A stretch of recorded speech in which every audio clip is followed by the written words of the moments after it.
Hi, my name is Tiffani Sierra, and I learned how to drive a car when I was 7 years old. And I know to a lot of 7-year-olds that would be a dream, but for me, I had to learn how to drive a car because my mom had my mom was a drug addict, specifically prescription drugs, and she would just take so much that we would come home and just find her on the floor in the kitchen, and or we'd be driving and she would fall asleep, so I'd have to lean over and drive the car for her. We were in the car a lot because I was diagnosed with a rare heart disease and called middle aortic syndrome, and basically it meant that my aorta was so narrow that my heart didn't receive blood. And so I had heart surgery in 1991 that saved my life. So I live with an artificial aorta. But while I was going through that, I was also taking care of my mom because my father didn't really want to realize that my mom had a problem. And when you're a kid, I don't know why, but I just took on the full responsibility for my mom. And when you're a kid, you just want someone to notice that you need help. And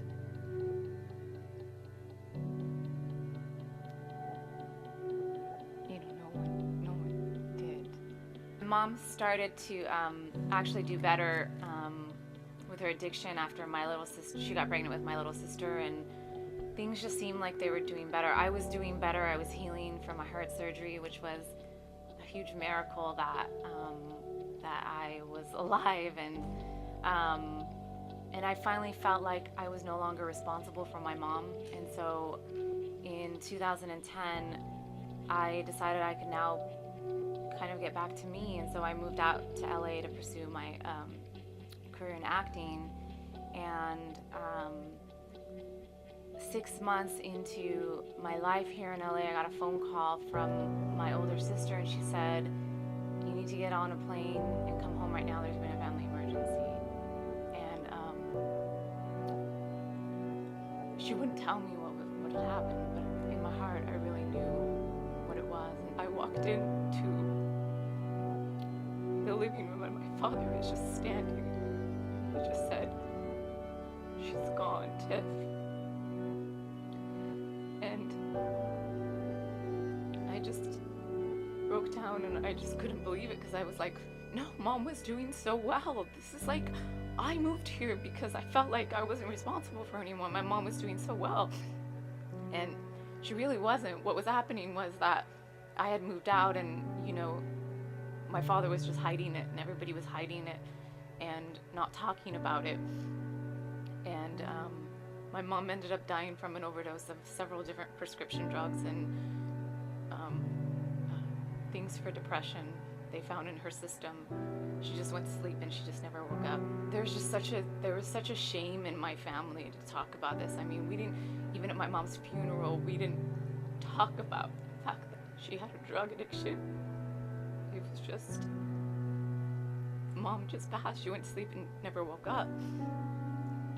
And so while I was going through this process, I was still living out here, and I decided that I would come back to LA, talk to my father, and I would still pursue everything that I was doing. I was bringing arts programs that I felt like were really healing and therapeutic, and getting kids to tell their stories because I never got to tell my story. And I was also in an improv class at the Second City, and improv just became my therapy. I mean, literally, I would just go, and it was just like, now I have my improv therapy time. But I would go home every month, and I would take over from my father and help my dad because he didn't really know what he was doing with my little sister. I would go to my little sister's counseling sessions. I would kind of fill in like a mom for a week, and then I'd come back to LA, and then I'd work my jobs, do everything, and I did that for several years. And then my father actually ended up passing away he had a massive heart attack in our backyard, and my little sister found him. And so after that, you just sink into a dark place. Then some light bulbs started going off for me, and I think I realized what I was meant to do. A part of my mission was to help young people be able to tell their stories that they felt like they couldn't tell. Maybe there was shame, or they felt like they didn't have a platform to share their stories.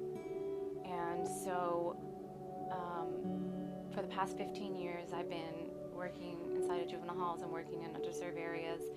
And I founded my own organization called Improv It Up. Of course, I use improv to help young people tell their stories and provide healing. I'm also a certified social emotional arts facilitator, got certified through a program at UCLA. And so there's a therapeutic aspect to what we do that provides so much healing for a lot of young people that never get their voices heard. And it's really amazing to know that your story can have an impact on other young people to say, me too. And I feel really proud of the journey and where I'm at.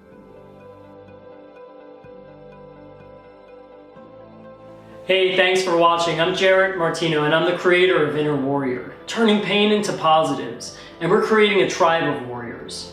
If you'd like to submit your story for our blog or an upcoming shoot, please email us at stpvoice@gmail.com. We'd love to hear from you. And don't forget to connect with us on social media. Thanks so much.